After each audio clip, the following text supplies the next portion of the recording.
Hey, welcome back to Milton Daily Homes. Chuck here. We have a list of 17 properties today. There's 16 on the Toronto Real Estate Board. There's one more on the Oakville Milton Real Estate Board. And in Milton, we're one of the few communities that has two different overlapping MLS systems. So a lot of people think Realtor.ca is the MLS, and it's not. It's the public-facing version, and what happens is the information migrates from the local real estate boards that we're members of out to that site, and there is a delay in information. So a lot of times people will call us about a listing that we put on a day or two ago, and they'd say, hey, I want to see it. It looks amazing. We say, hey, it's already sold because of that delay. So they think it's new, but it's actually not. So it's one of the things we talk about at the buyer class, and you can register just over there. We're doing one this Saturday at 1 p.m. we start.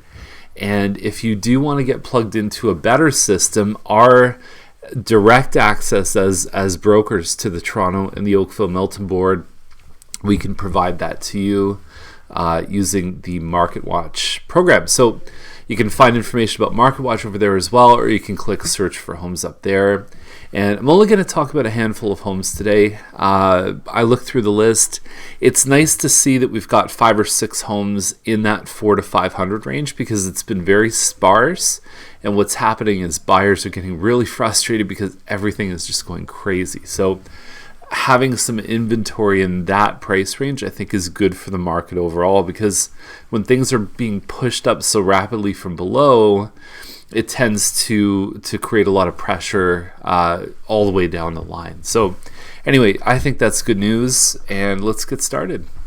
Okay, Hollinrake is the 10th property in the list. It's a Wyndham corner, so it's about 1850 square feet. I'm a little confused by, I guess what they did was they opened up a bedroom. It says 2+1. So there's, I guess one of the bedrooms it looks like down here is a loft.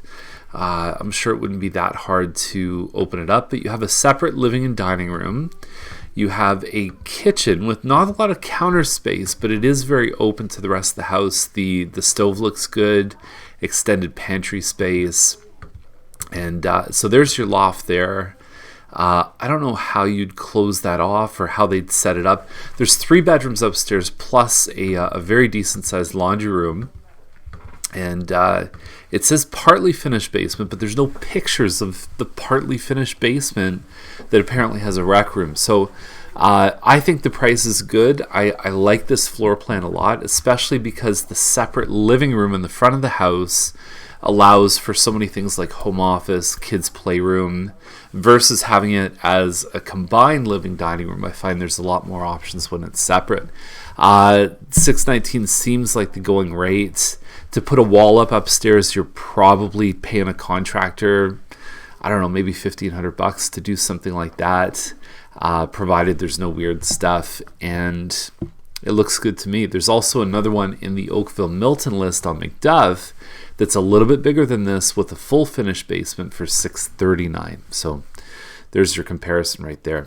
Now, the next one up is the last one in the Toronto list. It's on Southcott, $1.8 million. And, the kitchen is probably not something that most people would say, wow, that's a $1.8 million kitchen. If I showed you that, you'd almost think it was maybe half of that price in the country. So you're on about 3 acres, a little over 3 acres. But I think where this home shines is some of the architectural features.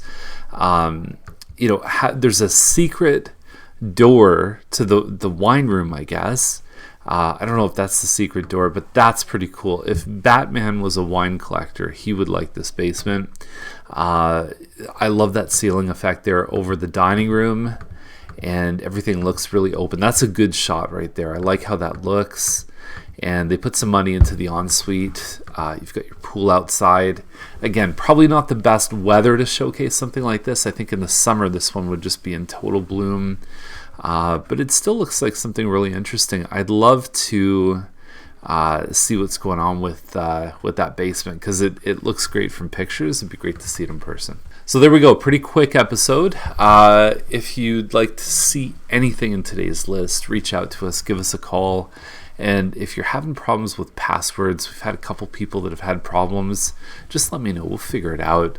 We'll make sure that the site is easy to use and always fun. We've been doing this for, actually, we're getting real close. I think we passed our 6-year anniversary. We did. End of February was our 6-year anniversary doing Daily Homes. So it's always a pleasure. We'll see you tomorrow with more Milton Daily Homes.